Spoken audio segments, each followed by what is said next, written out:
A strike by tutors. The Colleges of Education Teachers Association of Ghana is demanding for implementation of improved conditions of service as directed by the National Labour Commission. My colleague Ibrahim Abubakar has joined us from the St. Louis College of Education in Kumasi for more updates on this development.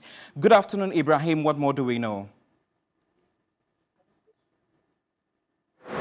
With just 2 weeks for the end of semester exams to begin at the various colleges of education, the students appear helpless or because their tutors have begun an industrial action. Currently at the St. Louis College of Education, most of them are just conducting their group and private studies just to be able to catch up with the syllabus. So we are not done with the academic calendar and we need our teachers. And we are pleading on the government to hear their cries, listen to what they need, and please, we beg you, we are suffering, please, we beg. Everybody is living on a budget, but right now the teachers are on strike. And that means we are supposed to budget for another weeks because that's weeks that we are going to spend. It has been expanded, so we need another money to fund for our food. Well, you see, we have 2 weeks to write our exams and all tutors have withdrawn from academic activities. We are not done with our course outline and it's affecting us negatively. Since we are not done with our course outline, the students are candid to have group discussions, group studies and the rest. The Colleges of Education Teachers Association of Ghana is demanding full payment of 7 months arrears of allowances accruing from the approved condition of services owed members per the NLC's arbitral award order. Also, they are demanding for payment of 1 month's salary to each member as compensation for additional duty performed in the year 2022 as ordered by NLC. We are looking forward to the government to implement what we are asking. So as long as the government does not implement it, the strike will continue. The tutors have resolved not to return to the classrooms until all their demands are met. Ibrahim Abubakar, TV3 News, Kumasi.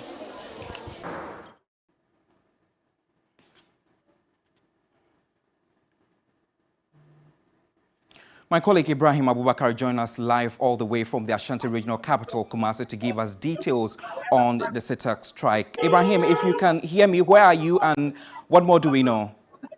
Well, I'm Gordon Asibiba. This is the breaking news.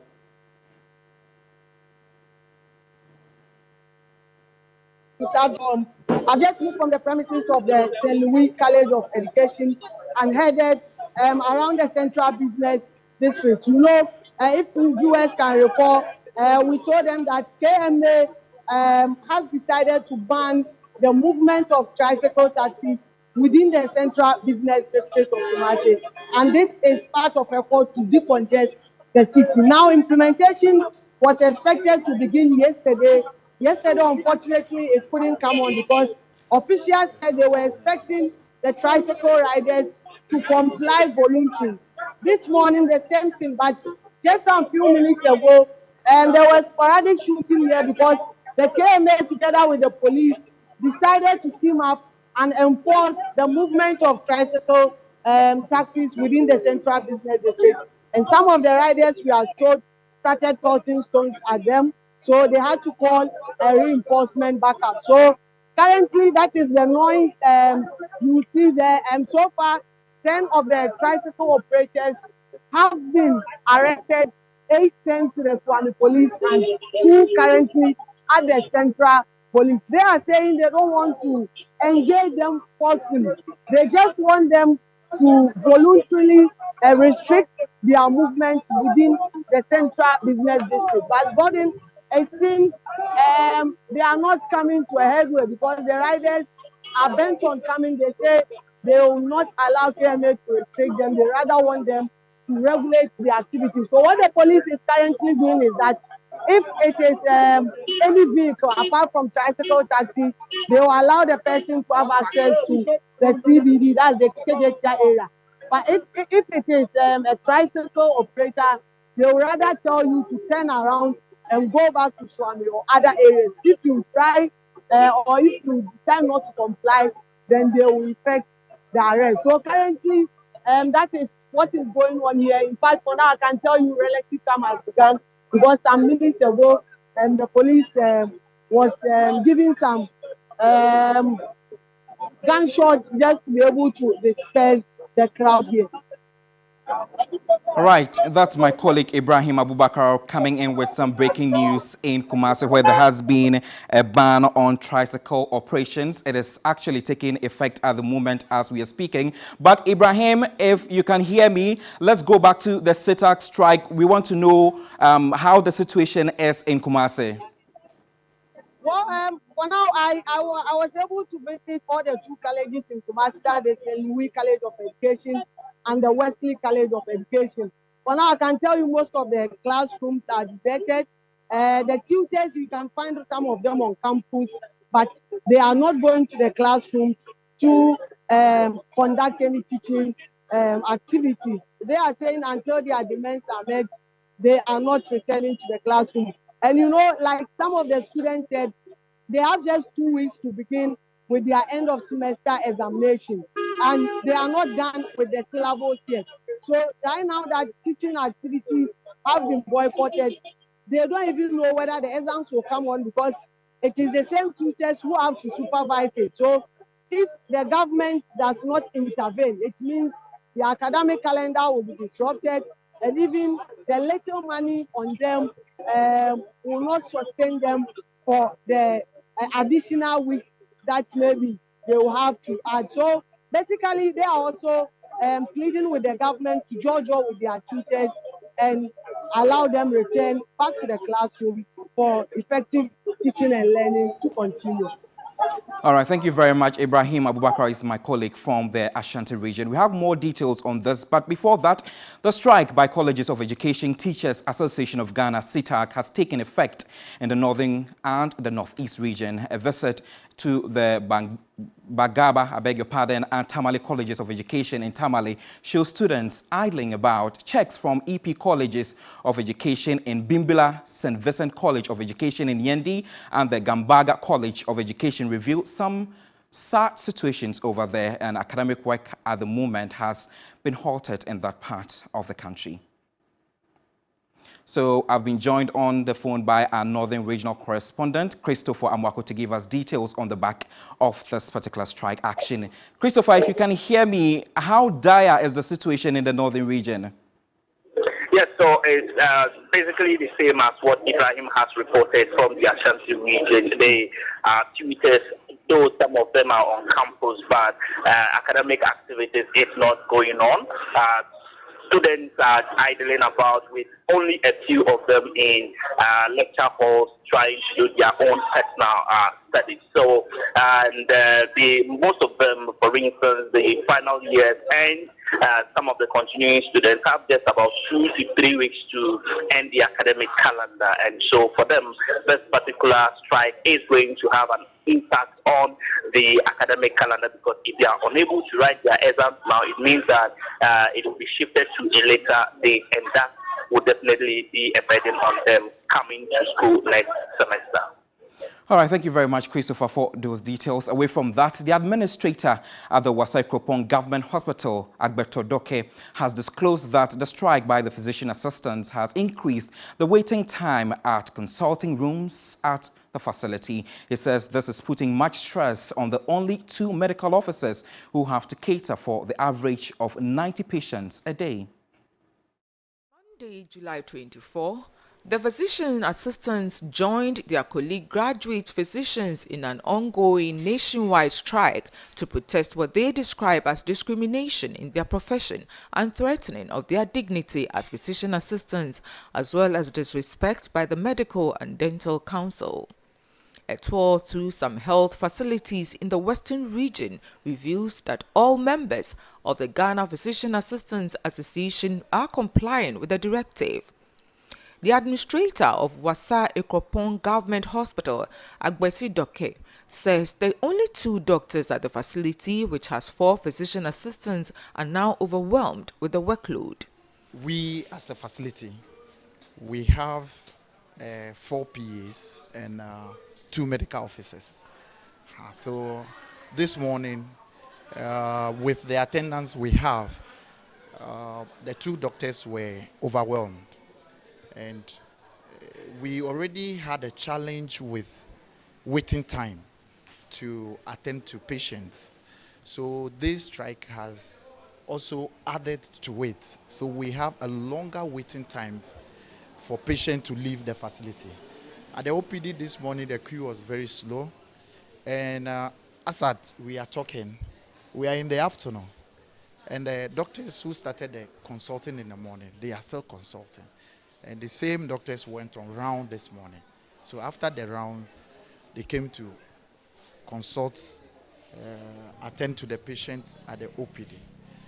And it's putting excessive stress on the medical officers as well. He adds that the strike is especially felt at the outpatient department. For we, I would say at the OPD level, yes, the strike actually, we are feeling the negative impact.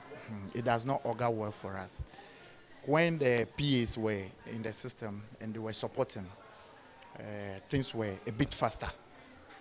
And it helps the community. For somebody leaving home in the morning to come and seek for healthcare services and spend longer time, I think it is wasting the productive hours for our clients. The Ghana Tertiary Education Commission, GTEC, has trained councils and management members that are overseeing the work of colleges of education in the country. Director General of GTEC, Professor Mohammed Salifu, told journalists that the training is to equip them with the requisite knowledge to reduce bottlenecks and prevent some challenges that have confronted such institutions. Doing this workshop in order to equip the councils with the understanding about the governance structure of the tertiary education system, the role of council members within a tertiary education system, and the regulatory framework within which the council's functions can be exercised so that they can better provide the oversight for the colleges of education. For example, the councils are in charge of appointments in the colleges of education. That's a statutory duty of the council. The councils also supervise the work of the principals of the colleges of education. On the other hand, GTEC is supposed to be the regulator that provides oversight for even governance in the tertiary education institutions. You want to appoint a principal, there are preset criteria for appointing the principal. And we've had situations in which councils have reported to appoint somebody who probably has not even met the requirement that are expected of a principal. We've also had situations where councils, have the tendency to take up responsibilities of what executive management should be doing. So these are areas of confusion that we need to clarify. That yes, the council has the mandate to do these things, especially appointments, but they don't do it capriciously. You have to do it in accordance with laid down procedures and standards which GTEC supervises. And there has to be a clear line of distinction between what the role of council is and what the role of management is. These are the things we are trying to emphasize. Director Faculty of Economic Affairs and Research at the Kofi Annan International Peacekeeping and Training Center, Professor Kwesi Aning, says the behavior of the economic community of West African states ECOWAS in the Niger coup case undermines the principles that have already been signed onto. He questions why Chadian President Idriss Deby is the lead in trying to seek constitutionalism in Niger when he himself was not accepted when he was promoted, adding that it creates fundamental ethical problems. In the last couple of days, we have asked President Idriss Deby of Chad to lead the mediation. Now, we know that when President Deby was assassinated a couple of years ago and his son was promoted to a four-star general, there was a hue and cry from the African Union and other multilateral organizations. He didn't listen. He didn't change, and now we have accepted him. So how do we expect this individual to be the lead in seeking to re-establish constitutionalism in Niger. So we need to ask ourselves as ECOWAS states and as West Africans and as Black people, whose interests do we want to serve? Is it our citizens, our communities, our states? The last 3 weeks, Mr. Putin has made it clear that the Wagner Group is an extension and a partner to the Russian armed forces. Okay, so suddenly the contours of our geopolitical situation has dramatically shifted. That means that in reinterpreting how we understand the crisis in Niger, we need to throw all these variables into the pot.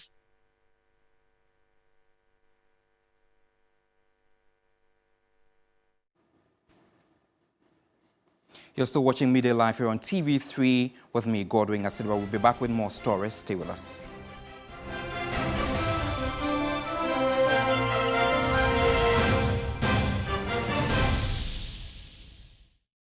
Ladies and gentlemen, we're going to demonstrate to you the superior properties of Flamingo paint as compared to other paint brands on the market. We take equal quantities of Flamingo paint and this ordinary paint. We then dilute them with water. And now, let the test begin. The gentleman on the left is going to apply the ordinary paint, and the gentleman on my right will use the Flamingo superior paint. As you can clearly see, Flamingo has the obvious better hiding. Furthermore, Flamingo has painted a much larger area. You know, 1 bucket of Flamingo paint is equal to several buckets of any other paint brand on the market. Flamingo paint is made with superior formulation to give superior durability, superior hiding, superior coverage. Flamingo paint, simply superior.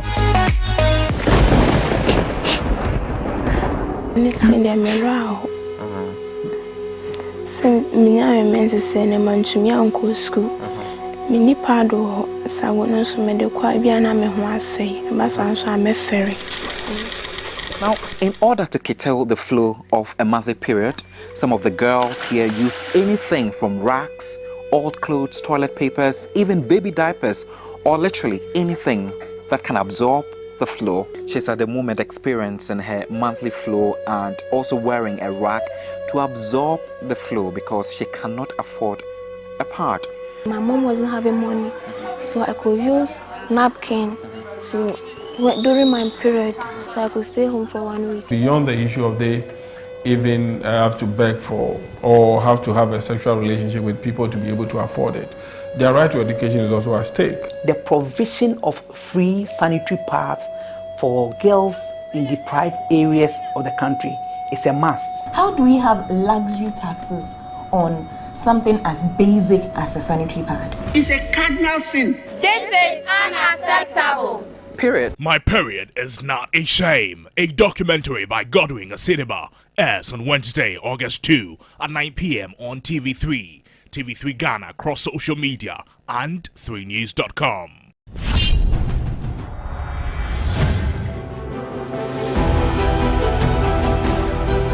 The age-old rivalry that senior high schools engage in is still present within alumni. The battle for bragging rights to a particular endeavor remains even after school. If your school can cook, it means your school is here. If your school can boast of good culinary masterminds, this right here is the perfect platform to showcase that skill set. Alumni have met and they have chosen representatives to take up the task of preparing extraordinary dishes to bring victory to their respective schools. Tell me what you're cooking. Week in, week out, these schools will mount these workstations in a bid to buy your nutritional affinity to them. Ladies and gentlemen, prepare your taste buds and fasten your aprons. These culinary experts are set to battle for the enviable crown of being tagged Lords of the Kitchen. This is Kitchen Wars Season 2. Kitchen Wars Season 2, Sundays at 5 p.m. on TV3. Don't miss it. Sponsored by Gino Tomato Mix. And Napa Foods. Say Napa. Enye Ono Soko. PGL.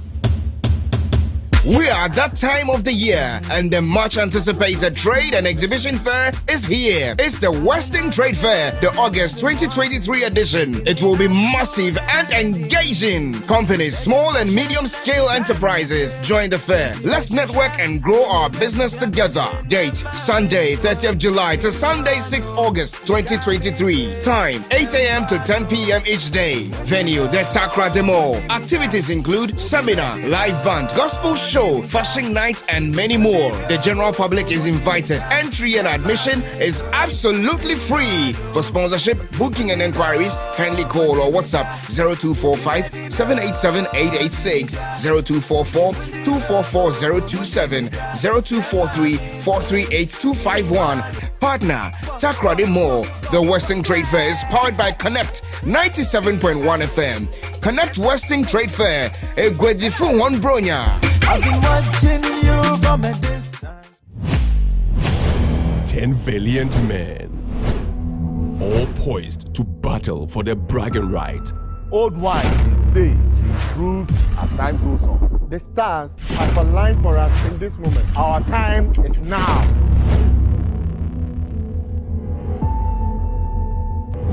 We did not come to first someone shows. We came with our own. Fresh power, phenomenal strength, new and never seen before. Who takes the title? Ghana's Strongest, the power to do. Catch the new season of Ghana's Strongest Sunday at 4 p.m. only on TV3. Ghana's Strongest is powered by Gasem, the nation builder. Brought to you by Mixi Choco, Channel Hot, Deluxy Acrylic Paint.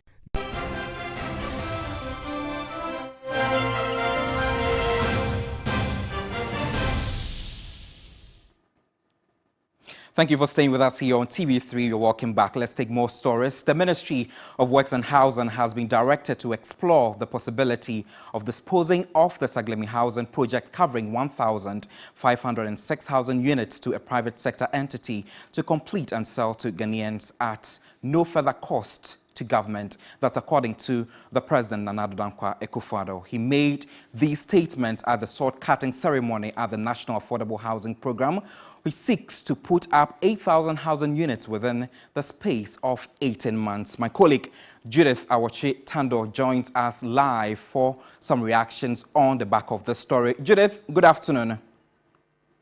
Good afternoon, Godwin. What more reasons were given for the disposal of the Saglemi Housing project according to the President?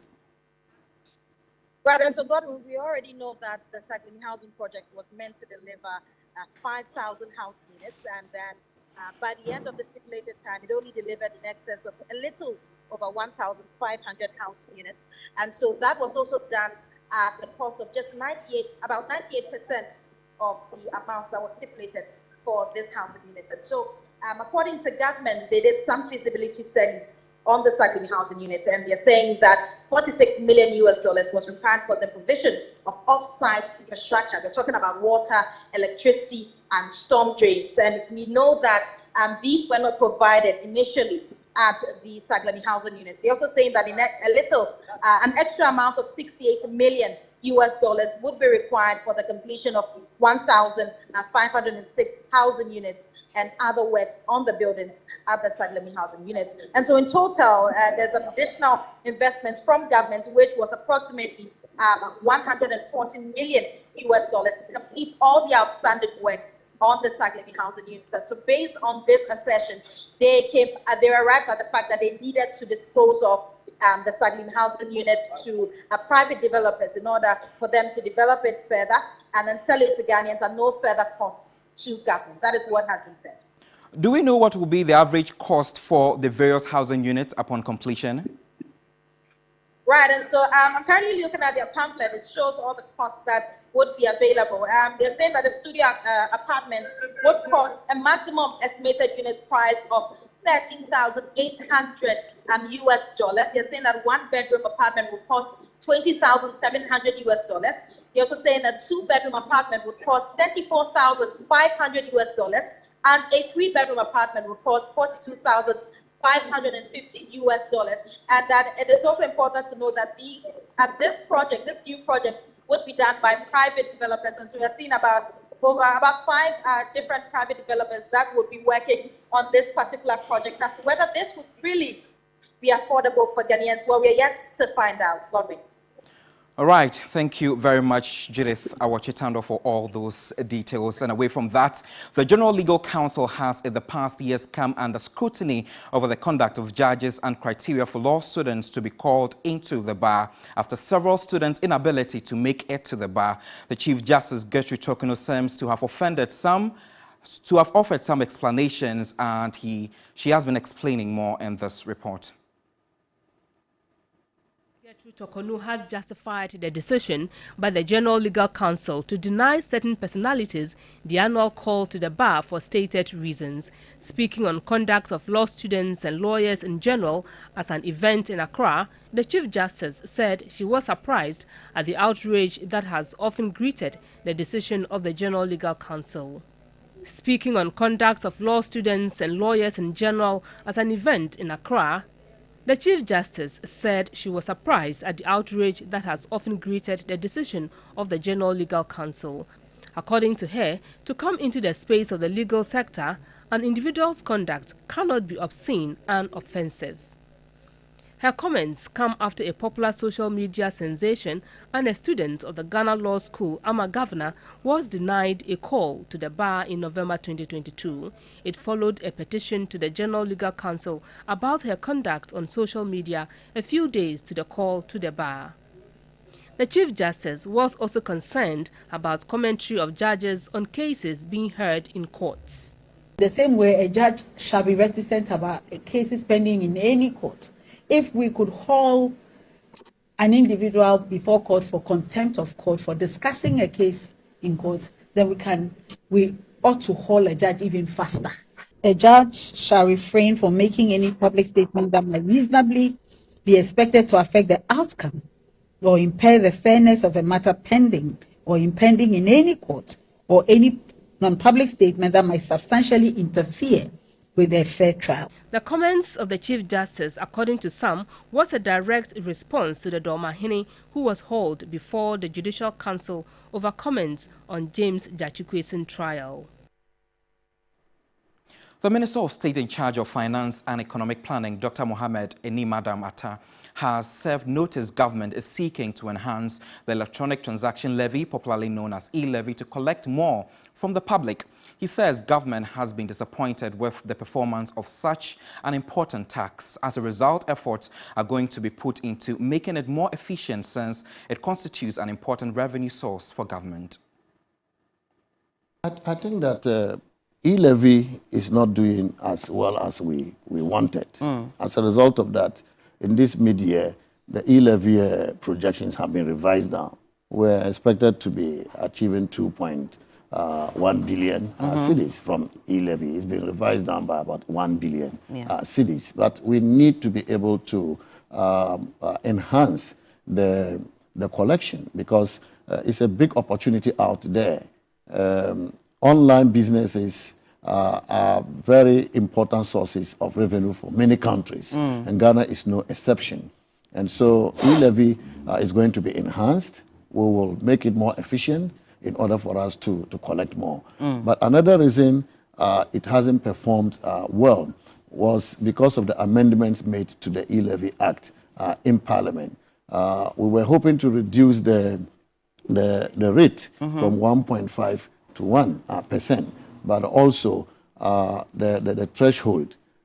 We wanted to keep it, but Parliament reduced the rate and removed the threshold, and that affected the inflows from e-levy. But we are seeking to make it better in order for us to generate more revenue, because it's an important source of revenue to government, and we can't underestimate its potential for supporting the development of our economy. So we're going to continue to pay? Yes, we will. We need it. We even need to look at other ways of enhancing online taxes, because there's so much business going out there. And it shouldn't be possible for only few people to be paying the taxes while many people are enjoying the services provided by the government. So we need to be able to expand the tax net. And online, business tax is one area.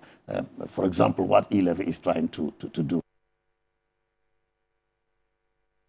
Let's do more stories on health. 16,574 new HIV infections were recorded in 2022, with females recording the highest percentage of infected persons.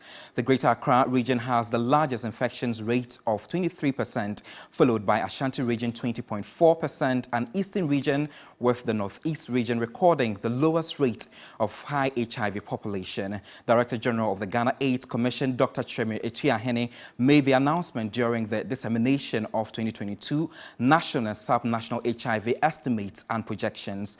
Let me now give you a breakdown on some of the figures that we have displayed on your screens at the moment. People living with HIV currently stands at 354,925.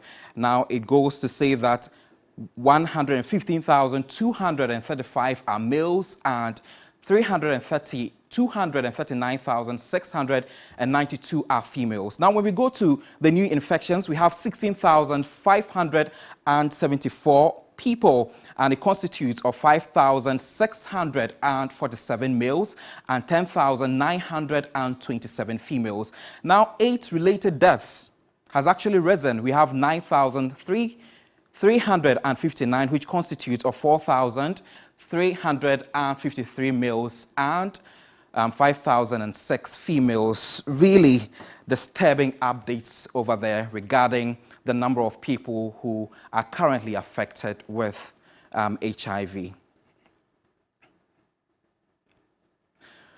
Please do take care of yourself out there. Away from that, former minority leader and MP for Tamale South is using the state to criminalize unexplained wealth. Commenting on the approval of Deputy Special Prosecutor Cynthia Lamte, who has been nominated by the President for another term, Haruna Idrisu says the Cecilia Dapa case is a classical example that the state must take cue from. Considering the nomination of a deputy to the office of Special Prosecutor. And Mr. Speaker, my study reveals that throughout the world, corruption is facilitated by three important variables: greed, opportunity, and need. That's what facilitates corruption. Corruption remains an integral part of Ghanaian public life, even though unjustifiably, Mr. Speaker, the blame is squarely placed on political office holders, as if it's only ministers or MPs because of our opportunity to supervise state resources that we can be associated with the conduct of bribery and corruption. Declaration of assets, Mr. Speaker, is an important ingredient to measure income against persons' earning and whether your earning is commensurate to your income. Mr. Speaker, I have argued, and it was before you as chair of the Appointments Committee, that probably Ghana must now look at reviewing our legislation criminalizing unexplained wealth and shifting the burden of proof on unexplained wealth to the accused person. Because I know the deputy leader is a very good practitioner of criminal law, and he read the Daku very well, and he knows the burden. Proof beyond shadow of doubt or reasonable doubt. The onus is always on the state. But in fighting graft and white-collar crime, Mr. Speaker, permit me, like this matter of Cecilia Dapa, a matter may be immoral, but not necessarily unlawful or illegal. But where does the law itself drive its power from? Morality. A conduct may be immoral, unethical, but not necessarily unlawful. But I maintain, because of the high office we all occupy, that when you engage in conduct that raises eyebrow, this parliament must rise up to the occasion, review our criminal legislation, and review, which has always been the position of the majority leader, the Honorable Osei Mensah Bonsu. Our asset declaration regime must be reviewed in total. Nobody knows who has what, who got what, how did you get it, nobody knows. So we have to make our asset declaration more responsive. But Mr. Speaker, when members of parliament or ministers of state engage in conduct that are unethical. You're still watching Media Live here on TV3 with me, Godwin Asidwa. We will return shortly with some business news. Stay with us.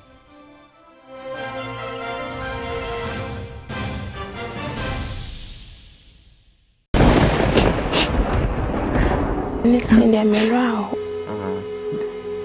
Some men say, "I'm on to me uncle school."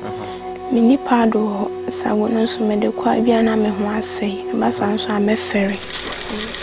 Now, in order to curtail the flow of a monthly period, some of the girls here use anything from rags, old clothes, toilet papers, even baby diapers, or literally anything that can absorb the flow. She's at the moment experiencing her monthly flow and also wearing a rag to absorb the flow because she cannot afford a pad.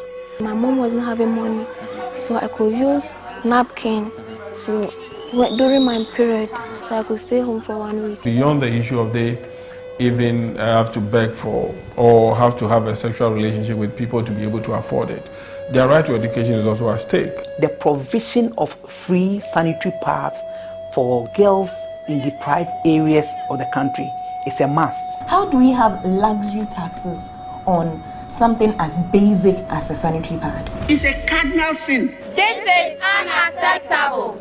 Period. My Period is Not a Shame. A documentary by Godwin Asidwa airs on Wednesday, August 2 at 9 p.m. on TV3, TV3 Ghana across social media and 3news.com.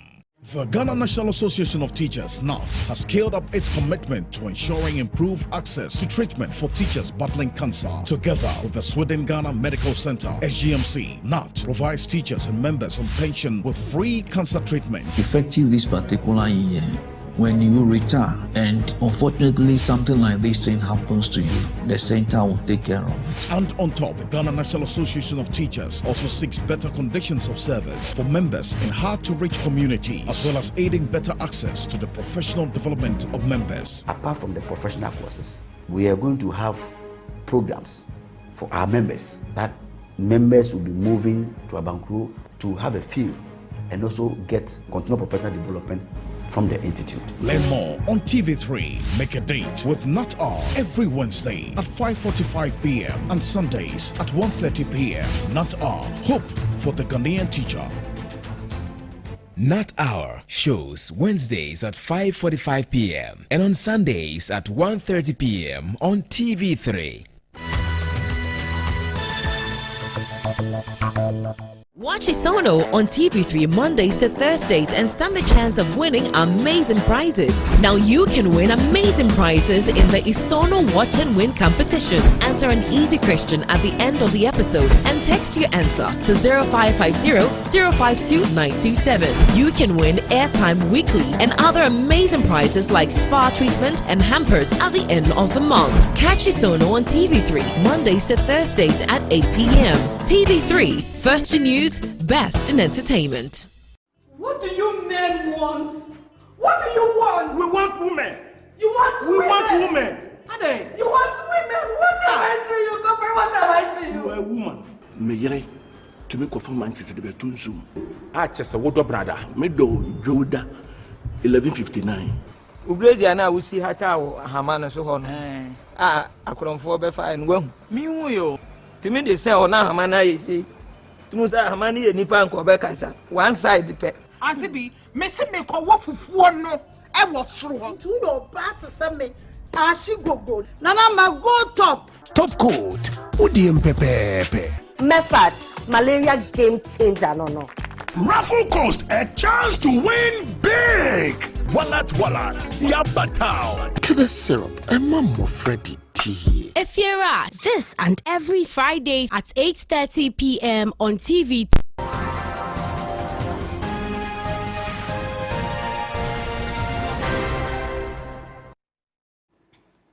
It's time for us to get the latest in the world of business with my colleague Juniela Menu-Afo. Good afternoon. Good afternoon. How are you doing? I'm fine. What more reactions do we have from Parliament ahead of the budget reading yesterday? Well, you know, ahead of the budget review, a lot of industry players were expecting tax cuts. The e-levy, for instance, they were expecting it to be revised downwards.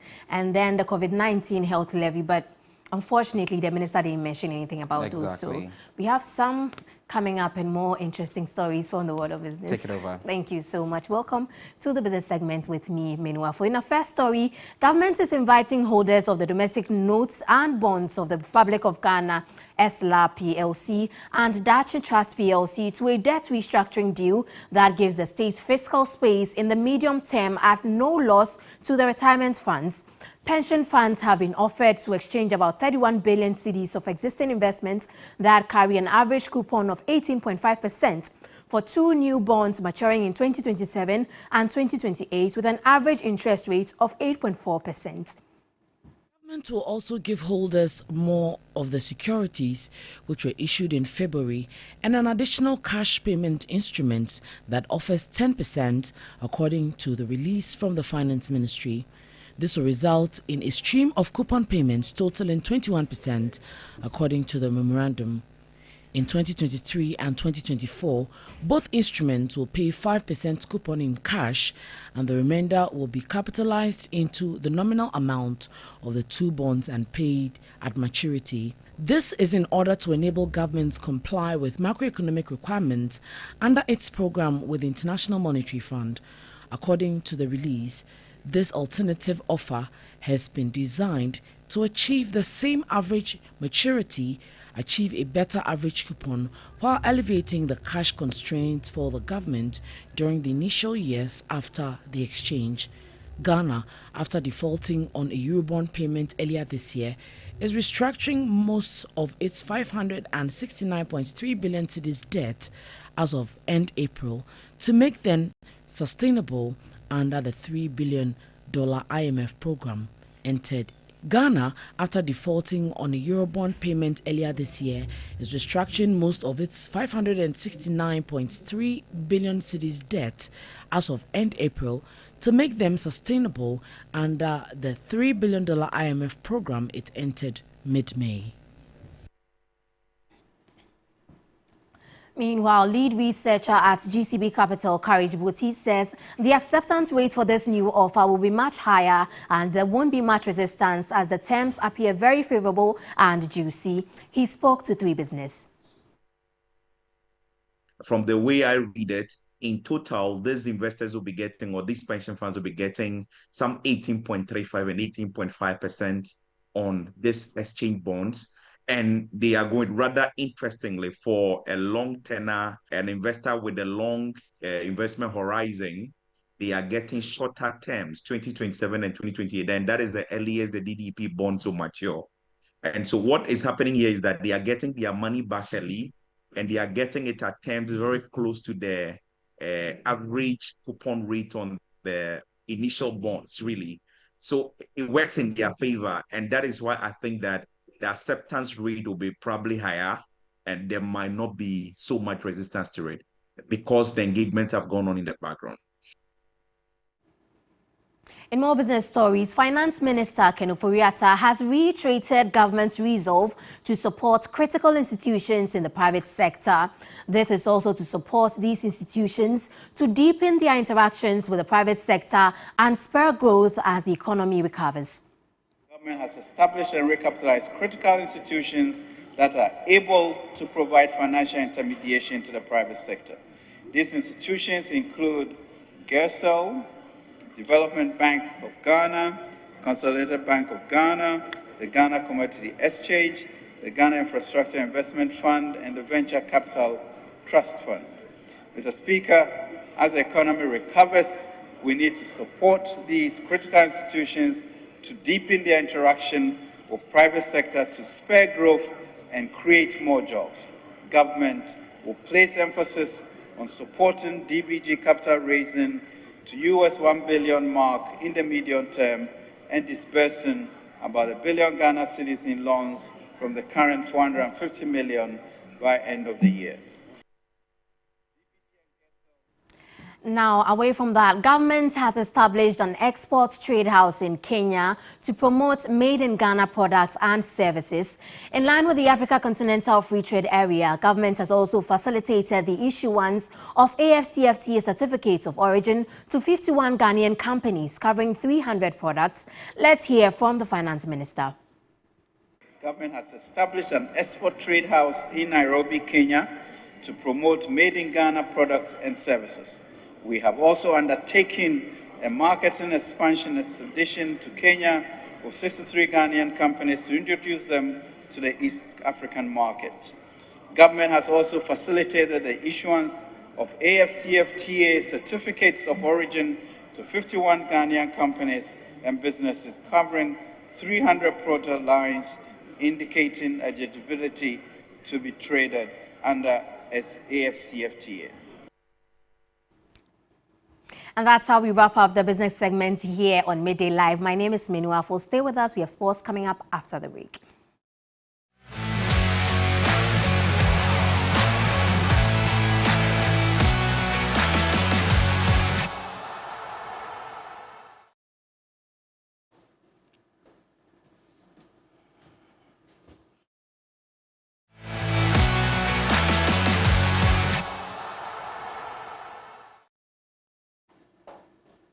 Now it's time for some sports updates with my colleague Ore Kwampo. Good afternoon. Hi, Godwin. How are you? I'm good. Take it away. Thank you very much. And so we'll be starting off with the Ghana Premier League, where the dates for the respective match days of the 2020-2024 season have been announced by the Ghana Football Association. Match day 1 of the new season is expected to kick off on the weekend of September 15 to 18, 2023. There's more details in the following report. Champions Mediama will begin their season at home against Accra Lions, who narrowly escaped relegation last season. Bando Heart of Lions will mark their return to the top flight after an 8-year absence with a difficult trip to Asante Kotoko. The biggest fixture of the calendar takes place on match day 14 when Heart of Oak hosts sworn rivals Asante Kotoko, with a return fixture in Kumasi taking place on match day 31. The Mancha derby between Heart of Oak and Great Olympics is slated for match day 16 and 33, whilst Kotoko play rivals Aduana and Kumasi on match day 5 before travelling to Doma on match day 22. Bofo Akotano return to the Ghana Premier League after 16 years and have a manageable set of fixtures to start with, facing Olympics, Real Tamale United, Heart of Oak, newly promoted Heart of Lions and Bibiani Gold Stars in their first 5 games. The 2023-2024 Ghana Premier League season is expected to kick off on September 15. Well, from Ghana, let's head to overseas and focus on the ongoing Women's World Cup, because defending champions USA suffered a huge scare against debutants Portugal before scraping through to the last 16 of the 2023 Women's World Cup. The Stars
$30,000 each from FIFA after their heroics to get past the group stages. However, there are issues of unpaid wages with their achievements so far. 3 Sports Frankie Champon has more in the following report.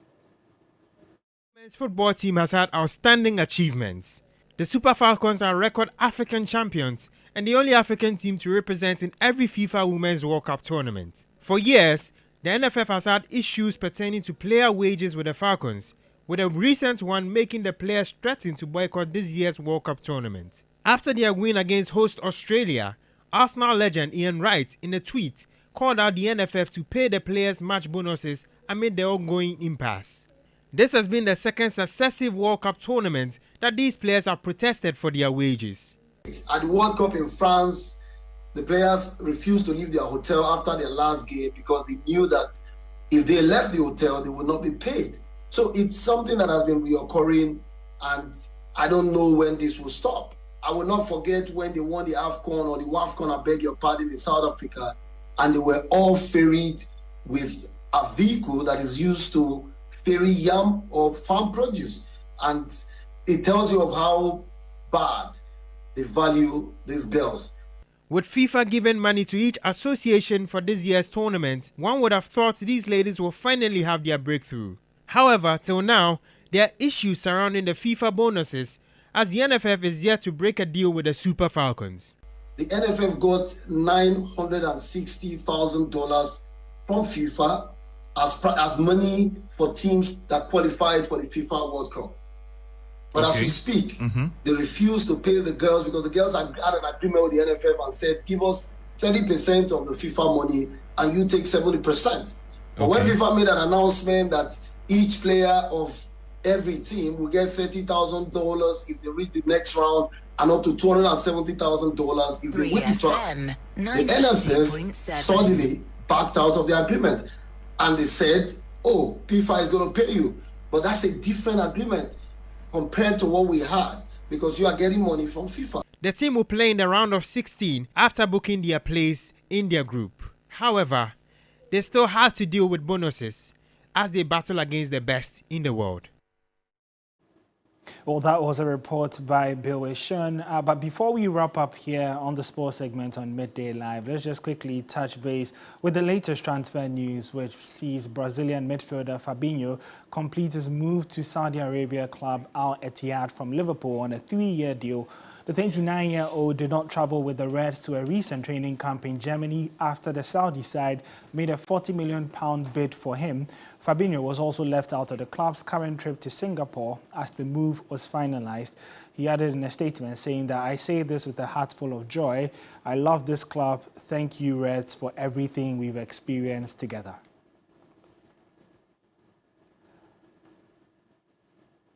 So that's how we wrap up the sports segment here on Midday Live. My name is Ori Kwampofo. Up next is entertainment with Noella.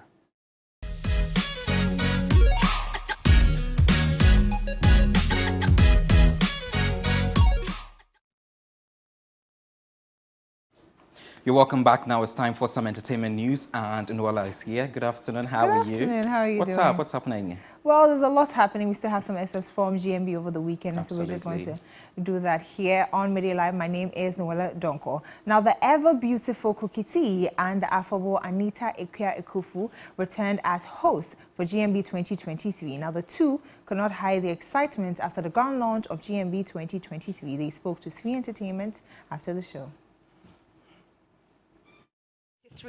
And the most anticipated unveiling episode of GMB. Okay, I cannot hide my excitement. I'm super elated to be back on Ghana's Most Beautiful for the year 2023. I cannot wait to see what becomes of all the 16 ladies at the end of the 13 weeks. So we are expecting a lot of growth. Personally, that's what I'm waiting to see with the girls. So growth.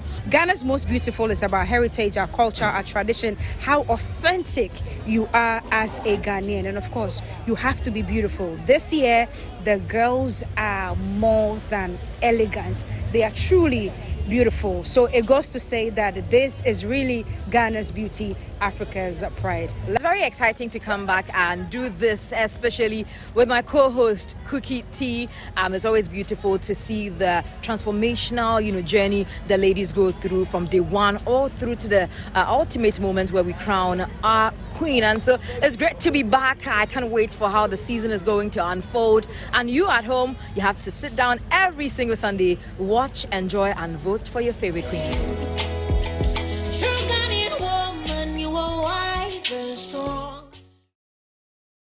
Now to some more stories. Legendary High Life musician Pat Thomas was on TV3 New Day earlier this morning.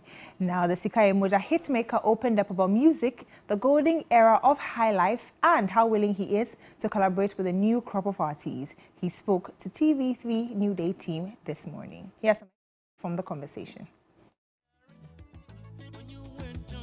How you made music in your time, and then you compare it to how music is made now in terms of the composition, the lyrics, the rhythm. What do you think the differences are? I have nothing to say about their lyrics because you've been hearing them yourself, and our time is different though. Yeah.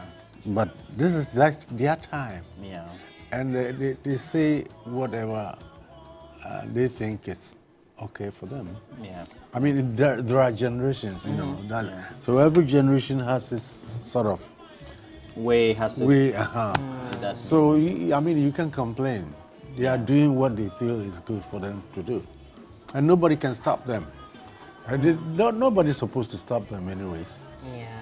Because it's what they like to do, and they are doing it. Is High Life dying?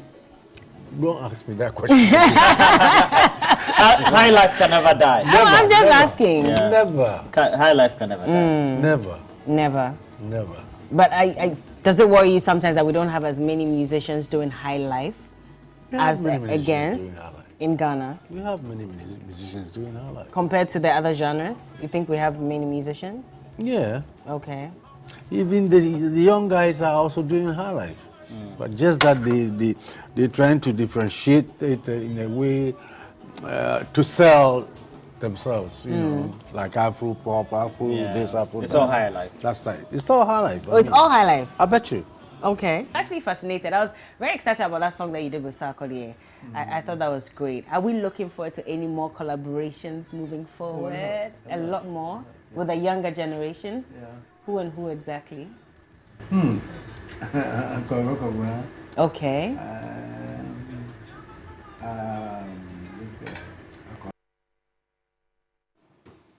Well, that's how we wrap up on the entertainment news segment here on Media Live. My name is Nwela Donko. Up next is international news. The military junctors in Burkina Faso and Mali have said any forceful attempt to restore President Mohamed Bazoum in neighboring Niger will be seen as a declaration of war on them. This follows a threat from a regional bloc that it would take all measures if the president was not reinstated. Mr. Bazoum is being held by Niger's coup leaders after being ousted last week. France, the former colonial power, has now announced it is preparing to evacuate its citizens from Niger.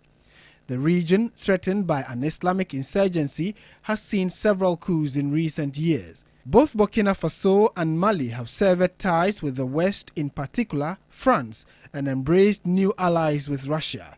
Their warning marks a significant twist that could escalate the volatile regional situation.